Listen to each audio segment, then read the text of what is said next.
Hey guys, it's the Doc, and in this week's YouTube video, we are going to do another educational recap type video. There's a lot of recurring comments that we get on some of our videos, and I think this is a great way for me to share with you guys what's going on in this old noggin and why I do the things that I do. So let's get right into it. So this is the video that we posted back, it was earlier this year. I think it was like in the early winter. And it's a patient who came in with like a very, very, very angry ruptured cyst on his arm. A lot of the times, like the comments that we'll frequently get are like, you didn't get the sac out, or why didn't you get the sac out? And I'm well aware. The reason why is because when a cyst is, look how inflamed the cyst is. It's like just beefy red. The cyst basically explodes under the skin, and the cyst wall is essentially like shrapnel under the patient's skin. And the reason why it's so angry looking is the body views the contents of the cyst, what's inside the wall of the cyst, as a foreign body. And it mounts a very intense inflammatory response against it. And that's why it gets so red and angry. And, basically some of the cells are called neutrophils. They come and they chop up all of the action that's there and some of the cyst contents, etc. And, basically what it liquefies the contents, and a lot of the just even the collagen and stuff gets liquefied from all the inflammation. So even though it appears that there's pus coming out of these when I incise these, that's actually pretty much most of the time. I mean, sometimes there is a concomitant bacterial infection, but in most cases that's just sterile. The stuff comes out and the culture is negative. And another comment that we frequently get is, that's not how you take a culture. You got to drain it all out and rinse it with saline and then do a culture, which is absolutely entirely incorrect for an abscess.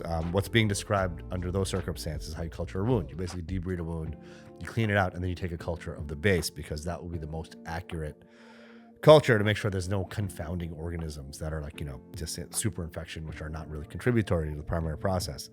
For abscesses, it's the first expression that has the highest yield. So yes, there are dead cells in there, but if there are bacteria, I guarantee you they're living in those dead cells, because that's what they like. So for this patient, we basically numbed it up, and we're making a nick in here. And now, even though we numb up this patient, it's still very painful, because all of that, see how red this is, all of that surrounding tissue is still very, very tender. And even just like squeezing is very, very painful. So here I'm getting that culture that I just described. I'm gonna squeeze it. This is one of the first expressions. Once I've had that, then I can really kind of go at draining the contents of the cyst. And the purpose of this procedure, the entire purpose of this procedure, is to give my patient relief. These are very painful. I don't know if you ever had one of these, but they hurt like hell. I had one in med school, and it was very painful. As you've heard me say many times over, the most important part of any anti-aging skin regimen is using a proper sunscreen, namely one that's at least an SPF 30 and contains titanium or zinc or both. I couldn't be more excited to announce the launch of these two amazing Dr. Mudgil brand sunscreens. One is tinted, one is non-tinted, depending on what your preference is. I also have an amazing hydrating and moisturizing serum, which your skin is absolutely going to love.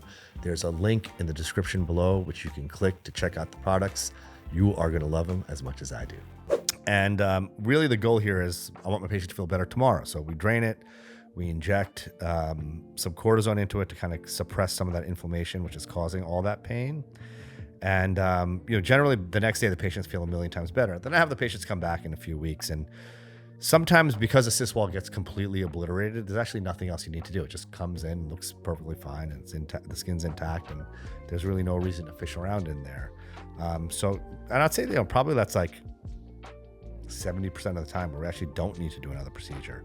But sometimes you can still see that there is like a little part of the cyst, or there's still like a little action happening there, which is what happened in the video that I posted, the last educational recap video. Then we just go in for the rest of it, just to make sure we clean the area out and make sure we get any cyst wall. So here I'm just, squeezing away, cleaning the area up as I go along.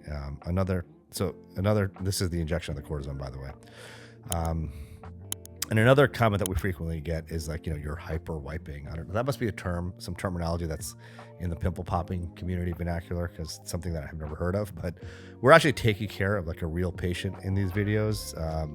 My receptionist is actually recording using my iPhone. It's not like a professional videographer. And our only goal in these procedures is taking the best possible care of our patient. We don't stage these procedures in any way. We're basically taking care of our patient, which means, like, patients don't love pus dripping down their arm. It doesn't feel good.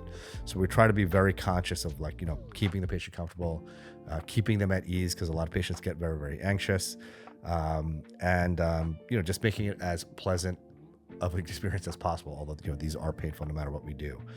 Last comment. A lot of folks say, like, why don't you pack these? And everyone does these things a different way. The reason why I actually don't pack them is because when I was in medical school, I had one of these, and the surgeon that took care of it, he basically drained it, did the same stuff that I just described, and he packed it. And that packing was, like, so incredibly painful. And then when he removed it, it was very, very uncomfortable. And it really didn't provide any value. In my mind, I didn't know at the time, but kind of like having been doing this for like 2 decades at this point, there's really no value for packing a lesion like this, other than to, like, it's very uncomfortable for the patient. So I prefer just to dress it the way we do. And I very rarely will sew these up when they're very, very inflamed. I almost never do, or I never do, I should say, because I advise my patients, take a nice hot shower, let the water run over the area, maybe give it some gentle pressure just to express anything that may be collecting in there. And then I said, as I said, we revisit the site in a few weeks. So that's why I do what I do. That's why I did what I did. I hope you found this video informative. And if you have any questions or comments, please drop them below. Thank you once again for being part of this community. I appreciate each and every one of you. Let's get it.